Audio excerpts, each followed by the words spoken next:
Oh, here we go. What is up, ladies and gentlemen? Welcome to another episode of Unfuck My Startup. We're in a studio today, live with, can we get, can we get the other camera? Live with our special guest. He's a man who has been part of 12 unicorns, 13 exits, a six-time sales leader, a five times founder, and a three-time author. That's a Is that all lot. true? Yeah, yeah, it's true. It's true. Oh my goodness. Well, It's obnoxious, I understand, but it yeah, is no, true. but that's just like a banger description. I was gonna do some research on you. I'm like, I don't need to go any farther than right here. The Yeah, LinkedIn title. yeah, just stay there. Don't go any deeper than that. Yeah. So right now he's a fractional CRO and a GTM advisor, and his entire life and purpose is to help people like you go from 0 to 25 million ARR. So welcome, Scott Leese. While we're waiting for people to roll in, Guillaume, what's up? You were in Austin. Where's everybody calling in from? Drop some. Oh, Harrison Weinhold, what's up, my man? New York, San Fran, Denver. Scott was just in Denver Yeah, it's just last over weekend. over the Yeah. weekend. Bangalore, ATL. Typically, the India crowd is the farthest away. I love to kind of see Toronto. Do Alexi from Tel Aviv. Thanks for calling in, brother. What time is it in Tel Aviv, Alexi? ZW from Poland. Redondo Beach, California. What's up, Scott? Nathan from Big Sky. This is one of the coolest parts of these kind of events is you see everybody dialing in from all over the world, Yeah. right? Like, Yeah, it's great. So I have a question for the audience. Our first segment is the pitch slap segment. Does anybody want to come up and pitch their startup to the entire audience? I don't know what the audience count is today because Abdul does. Abdul's saying yes twice. Nobody, Scott Sands beard. oh Well, yeah, yeah, it's true, true. It took about a minute and a half for somebody to call me out for shaving. Yeah. so we got Abdul and Ajit who want to come up and pitch their startup. Does anybody else want to get thrown into the draw straws um, of coming up here? So Vit will come next time, but Arpit is also wants to. Yeah. Hey, how about oh, Nathan Stone, Charles Saunders? Okay. We got a lot of Yeah. candidates. I'm just saying first me. So everybody who said yes, email producer@rbdb.com and we'll pull one of you up next week. Pete and Ely, decide who's going to come up and pitch us because we got audio and we want somebody to pitch us. So, just to go over the rules of the pitch slap, we are going to have they have 2 minutes. Okay. And then at 1 minute and 30 seconds, we throw a survey up and we say, would you buy or would you not buy if you were like the target of this person, right? Over 66%, they get a swag box. Over 33%, they get a t-shirt. Under 33%, they get I sent love home. it. They Love get it. sent home with a wave. And then we try to book them demos from the crowd. So, Which has worked before, you were telling me. I mean, we booked, yeah, hundreds of demos. Oh, yeah. We booked, I think our record, Pete, what's our record demo book? Pete's, by the way, Pete's on chat. He's not live. Pete's basically, he's, oh, what's up, Abdul? How you doing, my man? Nice. Good to see you. Abdul's in the community. Yeah, Uh, yeah, we were just on a call like last, you weren't on this Friday. You were on the Friday I've before. started before. Yeah. Yeah, yeah, yeah. Yeah, in the we've gotten in the we got in the high 20s demo book before. I know what Abdul does, so I think there's we'll see. I just don't know how many of your perfect ICP are going to be on this call. That would be the problem. I don't think That would be many. the problem for booking demos. But when he pitches, pretend you're the ICP when you give him the I would buy, I would maybe buy, or I would not, or I would buy, I would not buy. Okay. What's the highest score somebody's gotten? Uh, I Like, think we've had somebody in the 70s before. all right, We had there's yeah your goal, we had a Abdul. guy or maybe the 80s. We had a guy who had this like really I told you before we had a guy Oh come yeah. up who was like in the 20 million MR and Yeah. 20 million ARR or something, and he's like pitching this like thing that like you can use Google Analytics to like figure out what I don't even remember what it was. It was amazing though. It was like he was showing me basically like examples of what I should be doing on my RB2B landing page because of other stuff that's working via everyone else's A/B tests. That's what it was. You only get everyone else's A/B tests, and it suggests changes to your landing page. Pretty dope. I guess that's why he's at 20 million. Exactly. Exactly. And everybody's like, I'd buy that. And he's like, cool. It's like 30K a year. Yeah. Like, nope. Nope, I won't. All right, Ely, can we give him 2 minutes? I can't hear Ely. Ely doesn't have a mic back there. There he goes. Yes, in the chat. Okay. Where is it? Hey, Abdul, can you just look at the chat and they'll tell you when to go because we have a different view on this monitor we have and we can't really see anything. All right. So can you tell them when to go? Okay. Ely says go ahead and start. Yeah. Okay. Hit it, bro. You can share your screen too if you want or not. Doesn't matter. Okay. I mean, I'll just, if you can see me, that's great. Yeah. First of all, who's your ICP? Because that's important. My name is Abdul Makati. I focus on helping lead gen agencies never miss a client reply. A lot of people focus on doing outbound and they spend a lot of time figuring out the deliverability, what tools to use, and they do great on sending out thousands of emails or LinkedIn DMs. But one of the critical things that happens is that they miss replies, and timely replies is money on table. And that's what Master Inbox helps you solve. We connect with any provider that you have in doing outbound, no matter what tool you use, email or LinkedIn, and we bring all those client replies into one master inbox. So you never miss a reply ever again. That was the most succinct and beautiful pitch I've ever heard on Pitch Slap, my man. Thank you. He's got it. Yeah. And by the way, great name too. Thank you. Thank you.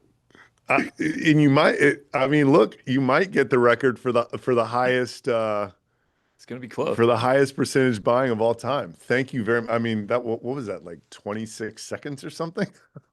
Love that. That's the definition of an elevator pitch. Yeah, exactly. Yeah. I mean, if I was a lead gen agency, I would want to be, I would want to have it. Cool. Abdul, thank you. Okay. Yeah. Right. Pete's reminding us, audience, we're talking to you. If you want a demo of, and by the way, Abdul, can anybody use this besides lead gen agencies? Like if you have a growth operation and you're multi-channel and you're using all the tools and you're like a pirate, but you work at a company, can you use it too? I have a wait list of 387 people. Just now on my LinkedIn, it's popping off. There's probably 400 more people that just joined that wait list. So maybe in 60 days, yes, I'll give you access. But if you are the loudest voice, the top 10 loudest voices from that group, you'll get access. Okay. I like this guy. Okay. Yeah. So I like you, Abdul. yeah, if you never want to miss a reply from, I don't know what to call it other than Pirate Outbound. Adam's rebranded you. Yeah, exactly. Other than Pirate Lead Gen style outbound, if you never want to miss a reply, drop demo in. TJ Collins dropped demo. Tom's getting a demo. Anybody else? Demos? I want a demo. Scott's going to take a I'm demo. not a Andre wants a agency, demo. but- Demo. All right. Well, make sure to follow up with Scott after the show too. He's gonna get a demo. Yeah, I got a loud voice. Yeah. You can be loud, Abdul. A really loud voice. And it's somewhat related to what we're going to talk about for the rest of the show today, by the way. So, Abdul, thank you very much. I'll see you in the community on those Friday calls. And thanks for coming, man. Thanks, man. Okay, so what are people going to get if they stick around to the end of the episode today? We're going to talk about a way to go specifically 0 to 1. It's really applied anywhere, but I'm calling out people going 0 to 1 million. Yeah. And how you can get there without hiring a single salesperson. Audience, who does that sound interesting to? Who wants to go 0 to 1 million without hiring a single salesperson? Nirav does. Abdul does. Adian does. Nate. Yeah. This is your audience. Yeah. This is Kinda your like, audience. the chat is going so fast. It's like GIF. Yeah, It's like a GIF. it's like I can't even read the names anymore. Robert Johnson, I would go for $0 to $20. Well, that's in Scott's That's my LinkedIn title. Yeah. So follow up with him after. Yeah. Send me your Venmo. Yeah, $20 is coming. I gotta make sure I deliver at least once. Yeah. Yeah. And then, so after we decode this 0 to 1 million strategy with no salespeople, I actually have some questions for Scott around because it's things that I struggled with when I was starting my first startup. Um, First of all, you've been a sales leader 6 times. You've scaled 9-figure ARR from basically zero, right? From zero. Yeah. Yeah, from zero, time and time again. So, um, I want to know, when is it the right time to hire a salesperson? What do I look for? Where do I find this person? When do I know it's gone wrong? Yeah. And then unrelated, you're fractional. When is the right time to use fractional people and when is not? So we're going to hit all of that towards the end. But the first segment's going to be the juicy thing that everybody actually cares about, which is how do we go from 0 to 1 with no salespeople? What is the 2025 tactic that is working for all of your clients? Yeah. I've been running this motion and play with my clients and some big brands and vendors out there who are way beyond 1 million in ARR, almost exclusively for about a year and a half, 2 years. Yep. now. And if you're active on LinkedIn, you might have heard this phrase, go to network rather than go to market. It's Yep. just a little play on go to market. And as things started to change, when the market kind of turned 2023-ish, don't quote me on the timeline, but it's 2023, I think. There started to be this universal feeling of like, people aren't picking up the phone as much, and email is not working as much. And wow, even LinkedIn it's hard to get replies, Yeah. right? Hold on. Can we ask the audience, is anybody feeling that out there, that the phone is not working, email is hardly working, and LinkedIn is not working? We got some yes. Yeah. It looks like, oh, Rob, phone works. Yeah, there's nuance in what you sell, who you sell to. I'm not saying it doesn't work at all, but nobody can really argue, I don't think, that there's degradation in Mhm. return. It's very different now than it was 5, 10, 15, 20 years ago. We as human beings just interact differently. We don't Yeah. talk on the phone as much as we used to. It's kind of an undeniable fact for most people, at least, right? There's nuance to it. I wouldn't tell people never cold call again, never email again. But I'm saying there is an easier way that is more cost effective and efficient.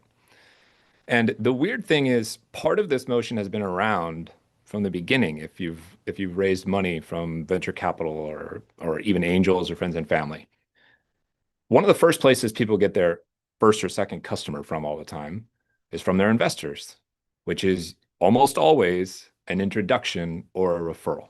Yep. The weird thing is we have historically stopped right then and there with the referral motion until we have customers. And then we have this awkward sort of CS sales-ish motion where we're asking current customers, hey, do you know anybody else, Adam, who might be a good fit? Yeah. Right. And I just started thinking to myself, why? Why aren't we taking advantage of the global digital network that we all have, this digital Rolodex, if you will? And why does it have to be people who are invested in the company? Why does it have to be people who work in the company even? Can't we just also tap into the large digital network of, terrible name, but influencers? Yeah. People with big, huge networks on LinkedIn specifically, people who know lots of people in our ICP or in our buyer persona, somebody who's connected to lots of founders or lots of VPs of sales or lots of VPs of marketing or what have you, right? So that's the motion. Is you've figured out, in theory, you've got your product built, you know who the ICP is, right? You've got your messaging kind of down. You've spent time to build some foundational kind of sales playbooky kind of elements. Okay. So rather than you as a founder starting to send spam cannon style emails or Yep. cold call all day, which a lot of founders, it's not their skill set anyways, right? And you don't want to do it.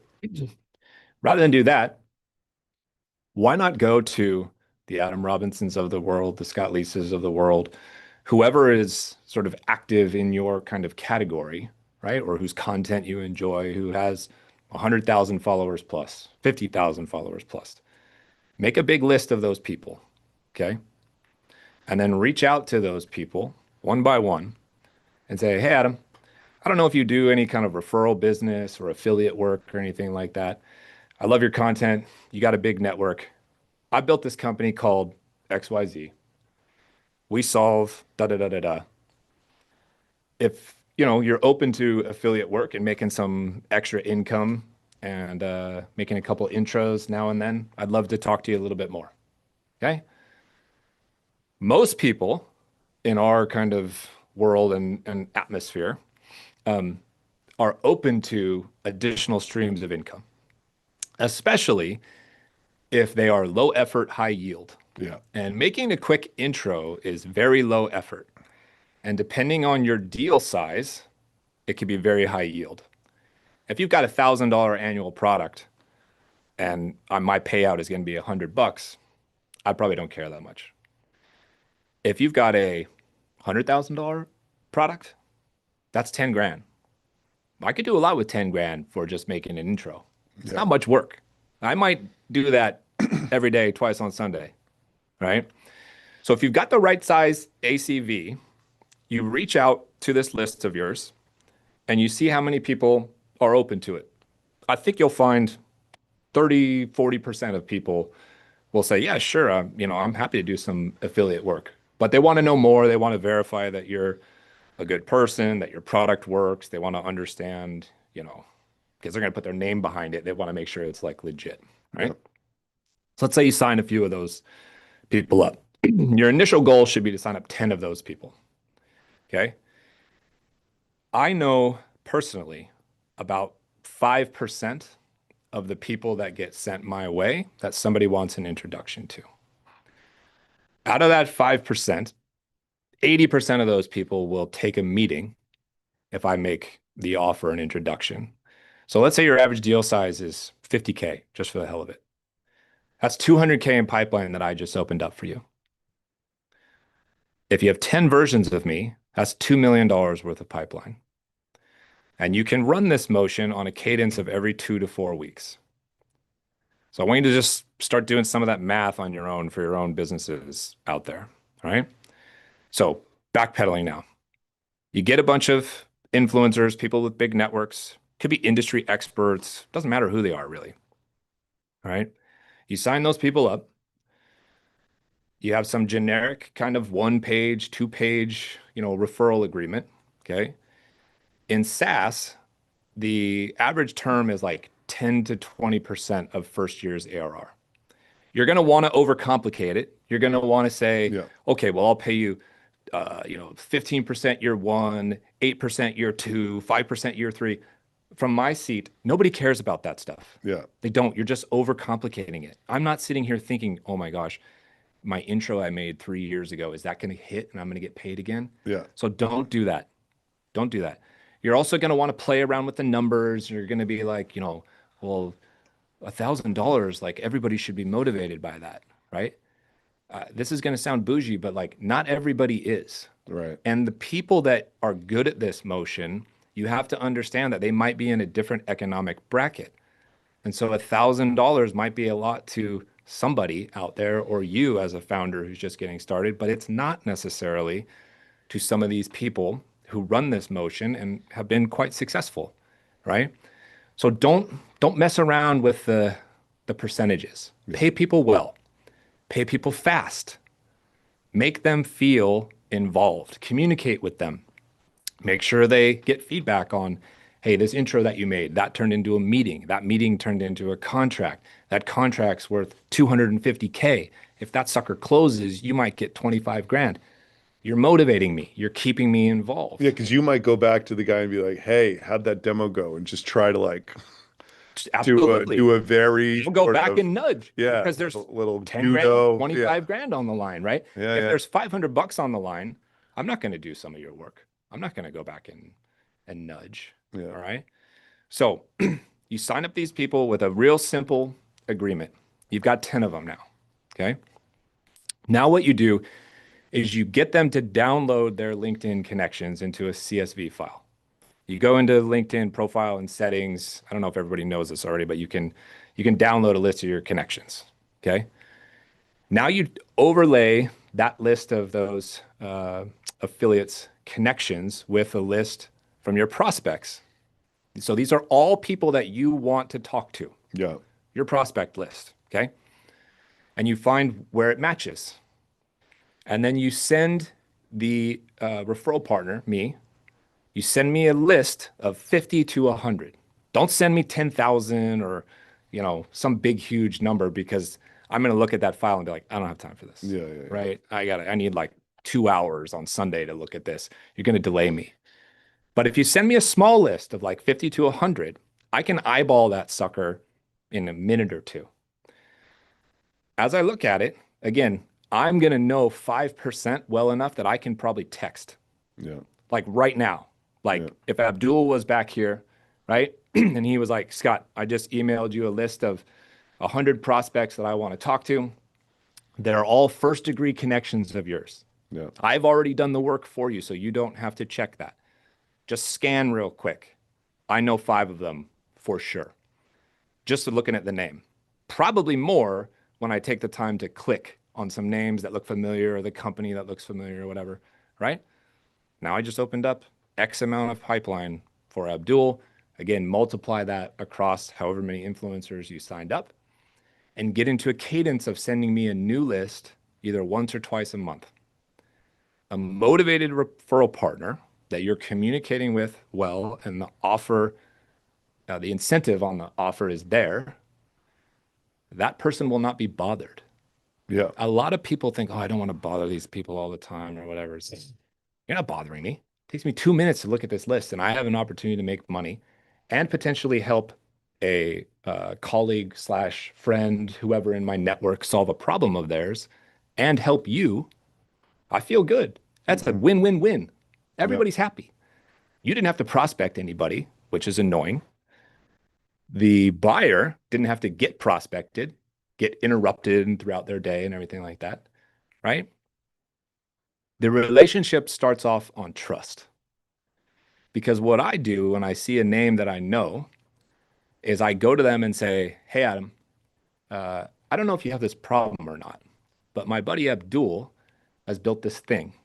This is what it does. Don't take a meeting just for the heck of it.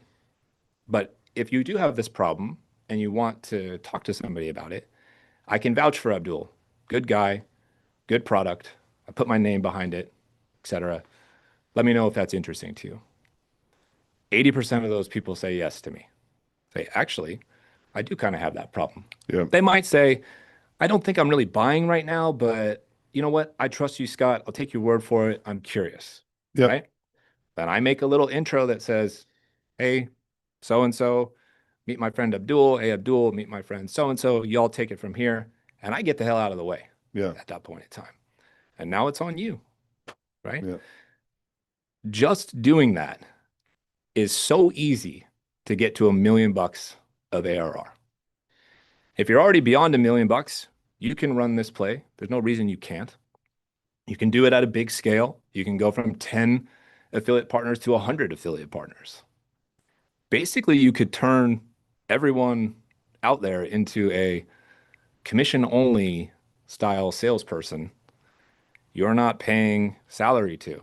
You're not paying benefits to, taxes on, office space. You're not even buying them a laptop. Right. Nothing. The relationship starts on trust. The sales cycle is shorter. The average contract value on these deals is higher, typically. They churn less. And oddly, they have less support tickets that they submit. So they're less of a pain in the ass as a customer as well. So that's the simplest way that I can describe this process to you. So that's incredible. This was exactly what we did at Retention.com for 12 to 22. In the Shopify ecosystem, there are a bunch of people that know Everybody. everybody, Yeah. right? And I saw this magic happen when I was able to, there's this this brand everybody knows called BlendJet. And Retention.com kind of sells money at a discount. It like allows the brand to identify and send more abandoned cart emails than they were before. And you can see before you were here, now you're here. you know, he was like paying us 5 grand a month and making like 100 or something like that. And I would get on the phone with a guy who knew a bunch of brands. I'd be like, you know, Belinjet, this was what he was making before. This is what he's making after. He's paying me 5K a month. It's an annual deal, and I'll give you 20% for an intro to anybody. And like, I'm kind of addressing this comment that I think is very worth addressing. We didn't have an over $100,000 deal, and this worked like wildfire. I mean, Yeah. our you know, you could argue that maybe it was a little misleading because I was showing them a 5K a month when our average subscription was 1K a month, but these guys didn't care. They'd make 20 intros. If 5 of them closed, Yeah. you know what I mean? And everybody's at a different yeah, economic place yeah, as well. you totally, know? totally. And so $500 might be super motivating to some people, Right. but for some people it might not be. Totally. And So and you it's have to figure that out. And another thing that I would say is uh it it's really important to figure out incentives in general. You know, like sure. it's like, well, what type of person, you know, if you're going after the top influencers in the world who are selling $30 million a year of info products, like you're gonna have a they may be up for an intro for something, right? Like there could be something that like actually piques their interest, like, oh, this is worth my time to go like Yeah. go to one of my connections and like whatever. It's not going to be $500, Right. right? But like, you know, the world of the e-com founders, which I found myself in, I thought that in aggregate, and this is a generalization, but in aggregate, they had fairly successful direct-to-consumer e-commerce businesses where there was this linear trade-off between putting a dollar in their business for growth and paying themselves. So they were all strapped for cash because they all wanted to grow in like the old world of 2021, 2022. So any source of cash to them was incredibly attractive, especially as you said, if it was like low lift, Yeah. relatively high yield. That worked for us in that market. Your Motion, it seems very obvious why it would work for, as these guys highlight, like $100,000 deal. I think versions of, you know, if you're PLG, if you don't have any large deals at all, actually going direct to people with this motion may not work, but there's other influencer sort of content plays that do, Yeah, there's other archetypes of influencers as well. right, Don't go after people who kind of, don't get out of bed for $2,500 or right, less, right, right? Go after other people that are out there producing good content in good roles, but maybe are earlier in their career or haven't been as financially successful. People who are like, shoot, for $250 a pop, I'll make some intros. I can totally, make an extra $1,000 a month. That's half my mortgage payment, totally, right? yeah, So, I think you learn as you make these asks of people mm-hmm. who's the right kind of ICP to be an affiliate partner for you and why. And when you lock in on it, you Yeah, know, snatch them up, right? Lock them all in, treat them well, treat them very well. Like I said, communicate with them, pay them fast, pay them well, all these kinds of things. It doesn't matter who the person is. Anybody on the planet, in theory, could be a referral partner yeah. for you. One thing I always thought about affiliate, which I had never seen science behind, I just believed it. I wanted affiliate to be our biggest channel at retention.com because my view was these are all of the influential people who everybody knows in this ecosystem. If they're all talking about retention.com, Yeah. maybe none of them get credit when someone comes in and buys because a lot of times people just hear it from 5 people, they'll go book a demo on their own. Yeah. At most, one of them gets credit. Yeah. And probably by the time somebody went through that person, they'd heard it from 4 other people. Yeah. There's a So, virality to it, yeah, exactly. So right? to me, it was like the 20%. I totally agree with what you're saying about just like pay well, you know, make it obvious.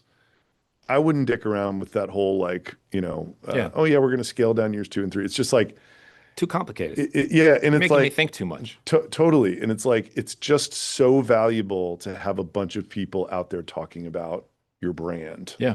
I think that's like totally worth the commission, especially how hard it is to outbound these days. Yeah. That's the thing also to keep in mind, how hard it is to outbound these days. Yeah. And you're wherever you are in your company's journey, whether it's 0 to 1 or 12 to 24 or whatever, everybody right now has a difficult time outbounding. Everybody. Everybody has the same top of funnel problem. Mm-hmm. Whether you're Salesforce, RB2B, or Abdul's company that's just getting started. Everybody.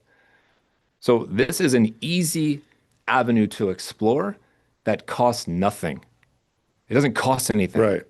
It's not like you're going to somebody and saying, okay, we got to deploy 20K of Right. capital to see if this works. Right. Let's go spend money on marketing. Let's go put some SEO or ads out there, or Right. let's do influencer marketing with like paid posts or whatever. Yeah. This costs nothing. Yeah. Nothing at all. Right? I love the strategy. I think when our product improves a bit and with our B2B and we have something that's a little more friendly to this, I'm going to entertain doing it slightly different way, probably. I do want to answer a couple questions that people have. Let's do it. So question number one, how do you tackle the ask for download your LinkedIn contacts and send them to me? Do you think that the guy's sensitive to that? No, there's no barrier to that whatsoever. Yeah. None. Okay. I know that the only way for me to participate in this motion and make it easy for you to put the right people in front of me that I might know is to share this with you. Yeah. So I have no qualms about that. I don't hesitate at all. Yeah. Got it. I've never talked to somebody who hesitates, by the way. And by the way, anybody who does hesitate, not the right partner. Right.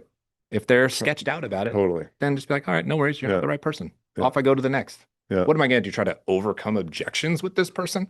Yeah. What's their, no, that's not how it works. Right. We've not done the right person. Move on. Yeah, we've done a lot of shows on this influencer type work before. And a theme that pops up over and over again is like breadth, like so I'm thinking about somebody on the DTC side and then Clay. It's like rather than like thinking that your whole future hinges on like the influencer you respect the most or like two other people that you think are like the perfect alignment with your brand.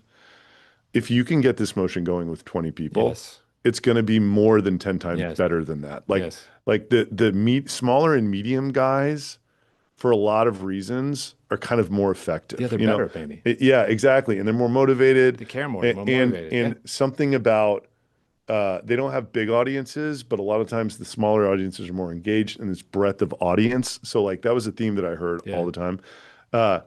And then I also just heard over and over again, like, if you think this is complicated, you're overthinking it. Yes. like it's literally just, like the rote steps of just making this list of people, coming up with how you're going to reach out to them and make them interested in this. Yeah. offer. And I talk to people all the time and they're like, how do I automate this? And how do I do this faster and all this stuff? And I'm like, stop, just pause. Yeah. Pause. Do some work. This is like low. We don't have to automate every role that there is in every single motion. There's tools that do some of this kind of thing. Yeah. That costs money. As an early stage bootstrap founder, you're not trying to spend money, I think. I care very much in my business about margin. I don't like to spend money on anything I don't have to spend it on. So if I can make, this motion work, get good pipeline, close some deals, and I'm spending nothing, and all it costs me is a little bit of time to build a list and send a few things out manually, that's fine. That's fine. I'm not trying to scale my whole entire operation right now. I'm trying to get off the ground. I'm trying to prove product market fit, hit some level of like sustainability and revenue. And then, options open up to you. Maybe you want to go raise. Maybe you want to do whatever, right? The point is just get off the ground. Yeah. Totally. There was a question earlier that is now scrolled up. Do you think that this could work for brick and mortar SMBs? Yeah, I know somebody who's in like the restaurant space specifically, who's kind of like I don't know the right term. He'd probably kill me if I screw it up, but it's sort of like a go-to-market for restaurant operations, getting them off the ground and optimizing things and whatnot. And he speaks at different conferences and stuff like that in the sector. And I was talking to him about this motion a month and a half ago. He was like, I don't know why I don't do this. Yeah. I'm like, what do you mean? You don't do this? You don't like refer all these restaurants to different vendors that you have relationships with and whatnot? He's like, no, I don't do any of that. I'm like, oh, dude, you're missing out. So somebody like him could be great, Yeah. right? I don't know enough about, the types of products, what the potential commission would be for somebody. Can it work? Yes. Right. You just got to figure out it's got to be a line between like your offer and the customer needing it, and then that person in And the then the right middle, person. the person in the middle, Yeah. you being able to, and it doesn't even have to be money. People can be motivated by other stuff than money. Commission's very attractive, but like, I'm just thinking about, we had this incredible UGC motion right when we launched RB2B, and the people didn't want money. They just wanted like visibility through my feed. They were just willing to, it's a little bit different in the deal, but same idea. It's like different people are motivated by different things. So like figuring out in that ecosystem, like what somebody wants. Yeah. What it is that they want in order to access their network. That's the whole equation. The whole thing with this, it should be a win-win-win for everybody. Yeah. Totally. Rock on. Well, should we do, hey audience, does anybody want to come up here and do the Unfuck My Startup segment? So it's 2 minutes where Scott and I will help you solve a go-to-market problem. If anybody actually wants to do that, say yes. If no, we're going to proceed to the other part of the show, which I was actually quite excited about. Noah. Okay, Noah wants to come up and have us troubleshoot, or should we? So by the way, this is not pitching the audience. This is, you are stuck and you want us to help. Yeah, you've got a specific problem. Yeah, you are You're stuck. hoping we can try to help. Yeah, you are stuck and you have a specific problem that you want us to help with. So I will let John and Pete pull somebody up. And let's just start with this because I don't know how long it's going to take to get this person up here. When is it the right time to make your first sales hire? This is a great question. As a founder. And the answer to this has changed many times in the last few years. And I feel like things are moving and accelerating so fast.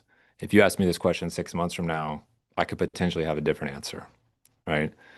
The first thing I think you need to think about is, what is your appetite for founder-led sales and selling? Yep. If you have a background in sales, you can delay it much longer potentially because you're good at it. You like it. It's a energy like giving rather than energy taking from you. But if you're not a salesperson at all, you're a computer science background, engineering person, you're reserved or whatever, the answer is different at that point in time. You might be thinking about this sooner, right? Regardless, I think you need to have closed a couple deals. Even if you're this founder type that doesn't want to do sales, you need to have at least tried. You need to at least try. You need to hear what, you need to get into some of these conversations, hopefully. You need to hear feedback from prospects like, get the hell out of here. And no, I don't like it because of these reasons, or here's my objections, or here's what's resonating. You need that information to give back to product potentially, to give back to marketing, to fix your copywriting, to fix your talk track and your sales pitch potentially, even to give that feedback to this first person that you might hire, right? So I think it's really important that you at least try and hopefully succeed in closing, let's call it a handful or so. Depending on deal sizes, like I might have a different answer, but at least a couple, right? And if you have closed a few deals and you're not a salesperson at all, in theory now, you should be able to bring somebody who this is their discipline and they can replicate what you've done and amplify it and do it at a better clip. Yep. Right? So if Abdul is out here and he's like, I've closed 2 or 3 deals from cold prospecting, I'm not a salesperson, I've never sold before. I'm thinking to myself, well, I could probably do this then if he's closed a few deals. So I don't think you should really think about hiring a salesperson until you've run this motion and closed a few deals yourself. And I would deeply explore this motion that I'm talking about to get yourself a juicy pipeline and hopefully some sizable revenue and a little bit of safety net or a cushion, right? where making that first sales hire is maybe a little bit less scary. Rock on. That's great advice. Noah is up. And by the way, hey, Ely, can you drop Scott's LinkedIn into the chat? Because Scott actually has a resource that walks through this playbook step by step. Connect to him, DM him if you want that resource. And let's go to Noah. Noah, what's up, man? How What's can we up? help you? How can we help you unfuck your startup, bro? What's your startup? Well, yeah, so it's an AI chatbot. It's hybrid, both traditional and AI. I create conversational chat flows for industry specific, depending on what businesses wants, whether they want to capture the leads when they're coming to the website, or they want customer help with customer service queries or qualify those leads. The sales team, they spend 70 to 80% of time on qualifying those leads. So that's the product, and just getting us started into this one. I'm not sure.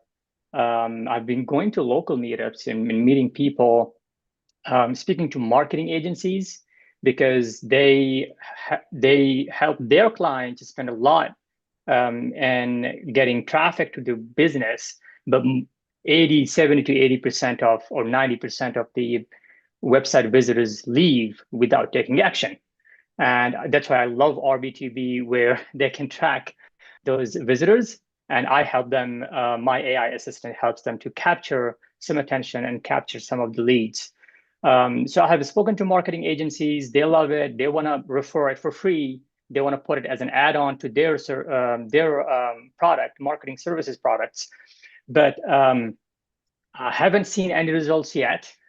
And I don't know What how do you to mean by get direct, results? What do you like mean by direct results? clients, Yeah. to get direct clients, businesses who I would, like, for example, SaaS businesses, they're my criteria. That's where my background is from. Yeah.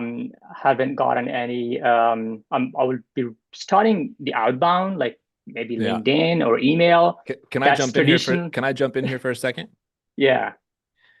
My 2 cents is, and I'm only kind of jumping in, cutting you off because we only have so much time, but Mm-hmm. going after SaaS businesses with this type of product is a mistake, in my opinion. All right. Okay. What you're describing as your product to me is a commodity at this point in time. Mm-hmm. It's table stakes. Any product that I buy, if I'm a SaaS company, I expect to have this built into it already. So I'm not hearing anything new at all. And this is a feature rather than a whole platform and Mm-hmm. product and suite of products. Okay. Mm-hmm.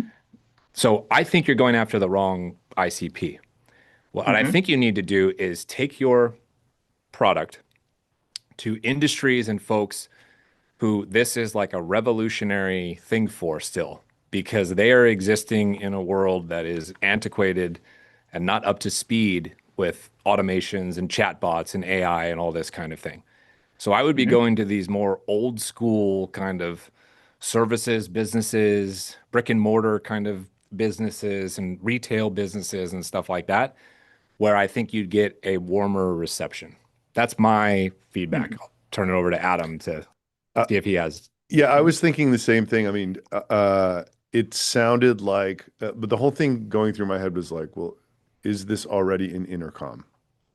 Which, we use as an example. I don't know if it is exactly, but like, Mm-hmm. there's just, I think, and I say this to a lot of people who are pitching AI tools, there's such a flood of AI tools to the market that it almost causes this, Glaze. numbness Yeah. when the person starts talking. It's like, oh, so you have an AI agent that does, okay, I'm not interested. You know, and that sucks because they're valuable, but my only point is, I think that if I were going to market with something like this, I would try to make it sound as different from everything else as humanly possible. Mm-hmm. That's always kind of my approach. Um, and I don't know exactly how I would in this scenario. And the other thing that I was thinking was, when early stage and broad, I don't think mixed very well together. I mean, you know, Clay, for example, is a very horizontal tool. It took them 12 years to get $1 of revenue from, you know, and then they went, they figured out this like incredible product market fit, and then it was slow for a while, and then it went straight up. But generally in the beginning, the tools that I see take off, it's like a super clear, easy to understand workflow for a very specific use case. And then the aperture widens over time as, you know, features, functionality, and then additional ICPs get sort of layered on top of it. So I was also thinking that, like, what specifically is this going to do? I'm a SaaS guy. Like, what specifically am I going to get from this thing when I like plug it in and turn it on as the founder of RB2B, right? So if that message was communicated to me differently just now, I might have been, you know, I would have said something differently to you. So yeah, but look, I'm thinking about targeting spaces outside of SaaS with RB2B and how I'm going to go about doing it and designing the product so that it would succeed outside of SaaS. Because it's like, man, building SaaS for SaaS right now is just this cesspool. Is that like a good word to describe it? It's like there's 10,000 products getting launched a day. Everybody's learning how to use AI. Everybody wants to use AI, and it's just hard, man. It's just a really intensely competitive environment. SaaS pool. Arvid nailed it. Nice. That's what it is. SaaS pool. I love that. Yeah, it's so good. So yeah, man, that is our advice, Noah. I'm sure you'll be at 10 million ARR by next week by taking that advice. Cool. Yeah. Thank you guys. Or by Appreciate taking the it. advice and using it as fuel to prove us wrong. Yeah, exactly. Either way. Yeah. Thank you guys. Appreciate it. Thanks a lot for coming up, man. Sure, of course. All right, we got 11 minutes left. Let's get to the next question. So let's say you hire this person because you've done your deals. Where should we find them and what should we be looking for? Yeah. Not surprisingly, what you're going to hear me say is you should find them from people that are referring them to you. Yeah. You should not find them from a job board or, you know, some ad like that you put people through an ATS tracking system or something like that. Especially if you're early stage, which I think is what we're talking about. Yep, we're talking about 0 to 1. Yeah. So we're talking about the first sales hire. Yeah. Right. So you should go to people in your network that you know and trust and say, hey, Adam, hey, Scott, I know you guys probably know lots of salespeople who've done this early stage thing, people who've worked for you before. Do you know anybody out there who's looking? What am I going to do? Say no? Yeah. Like, no, man, I'm not going to help you. Yeah. Right? Of course I will. I would love to help you. I would love to help this person in my network, presumably find a new role, right? So that's the first place I'd go. The second place I'd go would be into specific little communities, micro communities, not ones with like 50,000, 100,000 people, smaller ones that are more focused. People are more engaged, more apt to help, right? More trusting of the sincerity of the asks and stuff like that. Okay. So I'd Can you give me some examples of micro communities? Well, you have one, don't you? Yeah. There you go. Right? RB2B insiders. Let's plug it. There you go. So that's a perfect example, right? So I'd go in there and I'd say, hey, I'm looking to hire my first salesperson. I'm trying to go 0 to 1. Does anybody out there know somebody who's done that before, who's looking that you can make an introduction to me for? Yeah. Right? I run one, Surf and Sales Community, for example, right? So places like this. All right. The next place that I would potentially go look is all these different events that people go to, networking events, conferences, stuff like that, right? It's people that you're meeting face to face. The reason I think that's important is because you can really get a genuine sense of who somebody is face to face much better than over Zoom, and definitely much better than just over like emails and DMs and whatnot. You see how they interact amongst other people socially. You see, if you go to a conference, you see how somebody behaves if they've had a cocktail or two, and you're taking note of these kinds of things, right? Are they out in front of a booth or are they back behind? All of these things are data points that I'm considering, right? So that's what I would do. Start with trying to find somebody that is referred to me by somebody that says, you know, hey, this person did well for me before. Go to little micro communities, put the word out there, right? And then all the events that you go to, happy hours, conferences, things like that, always be looking, always be kind of scouting and filtering people through this lens of, I wonder if that person would be good for me. I wonder if that person's looking, right? Yeah. And one thing that I just think sometimes it's not super intuitive if you haven't done this before. Somebody who was like the sales leader from 5 million to 200 million at a company that you really admire, they might be the right 0 to 1 person, but 0 to 1 is a totally different set of skills than like building out, once there's a product market fit, building out that sales machine. Yeah, I would actually argue that they are the wrong person. Right. Almost unequivocally. Yeah. But it's hard. It just, as a 0 to 1 founder, you admire these startups who have got who are who you want to be so much. Yeah. And I tend to attribute probably way too much of their success to individuals within that company rather than just the whole machine. You know? There's a phrase that I can't remember where I heard this, so I can't give proper credit, but you're trying to do stage appropriate hiring. That's what you're trying to do. So you're trying to go 0 to 1.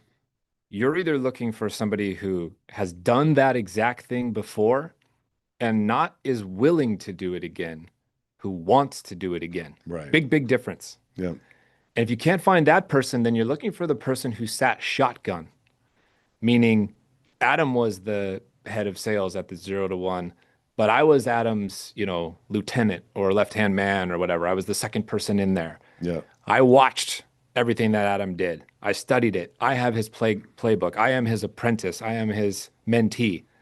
I'm ready for my first shot.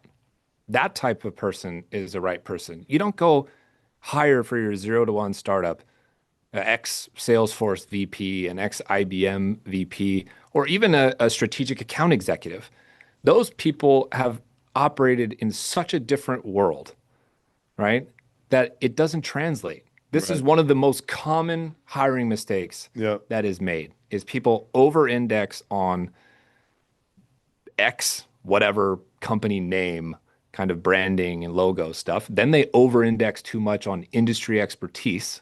They're like, oh, I really need to find somebody who's sold to doctors before or whatever, because they'll have a big Rolodex. And no, they don't. That almost never works. Yeah. Right? You need to optimize for somebody with grit, with creativity, with hustle, who's comfortable in ambiguity, who likes to build but also likes to execute and get their hands dirty.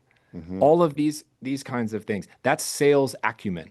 That's stage appropriate hustle. Yeah. Right? That's how you get off the ground. That's how you succeed.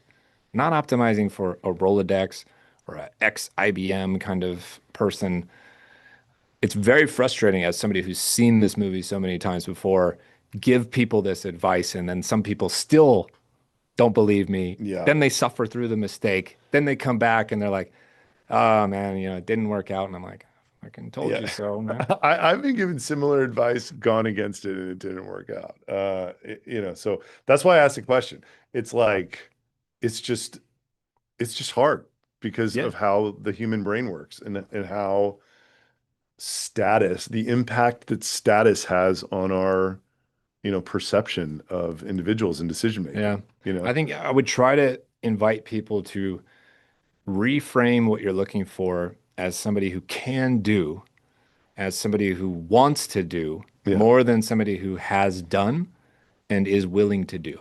Yeah. And if you ask the right questions, you can hear people say, yeah, I'm happy to do that. I can do that. Like if I'm talking to you and I'm interviewing you and I'm like, Adam, the first 6 months, like you're going to have to act as an individual contributor. You're going to have to build your pipeline, I'm not hiring you to just like hire a bunch of other people and you be the VP of spreadsheets. Okay? Right. And you'll hear people's response. They're like, yeah, I can do that. It's no big deal. I've done that before. No big deal. That is very different than a response of, yes, I want to do that. I need to do that. I have to do that. Yeah. There's no way for me to build a team and teach other people how to do this if I've never done it myself. Yeah. I'm only looking for opportunities at this stage. I am the 0 to 1 guy. Yeah. That's a very different response and answer. So you have to pay real close attention to nuances like that to get it right. Bam. Look, I think we're going to end on that. That's pretty amazing. Scott, dude, thank you again welcome, man. for coming. Welcome. And we dropped, will you guys drop Scott's LinkedIn in again? Hit Scott up. He has a great resource on the influencer strategy. He is advising, consulting people like you. He's not just going to take anybody, but the right candidate. You know, we all have problems with sales. Yeah. Everybody We all needs have help. problems with go to market. Everybody needs help. It's just, you know, every year it's just a different one for me. Well, you're You not know? alone. I mean, every year it's different for me too. And Yeah. different for everybody else out there. Yeah. Yeah. And next week we have another sales. Man, we had Jason Bay on like 6 months ago, and he just showed up with like slides and just crushed it. He's coming on again. Nice. So we have sales back to back. Jason's not going to talk about influencer. I don't know what he's going to talk about, but it's probably outbound and what's working for his clients now. And yeah, I mean, that's a wrap. All right. Thank you for coming.